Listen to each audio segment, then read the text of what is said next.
মোৰ নাম শ্ৰী বসুমতাৰী। নমস্কাৰ, মোৰ নাম শ্ৰী বিন্দিয়া বসুমতাৰী। নমস্কাৰ, মোৰ নাম শ্ৰী নমস্কাৰ, মোৰ নাম শ্ৰী লতিয়া। আমি মডেলটো বনাইছোঁ। মডেলটো হৈছে মিশ্ৰিত কৃষিৰ পাম আৰু ইয়াত খেতিৰ লগতে বিভিন্ন কৌশল পালন কৰা হয়।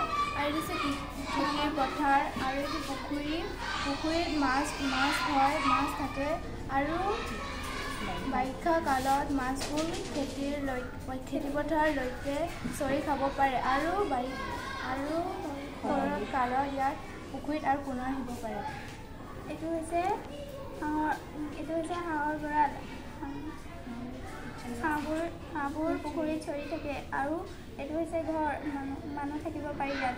আৰু এইটো হৈছে গাহৰিৰ গঁৰাল আৰু এইটো হৈছে শস্যৰ উদ্যান। ইয়াত বিভিন্ন ধৰণৰ শাক পাচলি খেতি কৰিব পাৰি। আৰু এইটো হৈছে পানীৰ টেংকি, ইয়াত বিভিন্ন কামত ব্যৱহাৰ কৰিব পাৰি।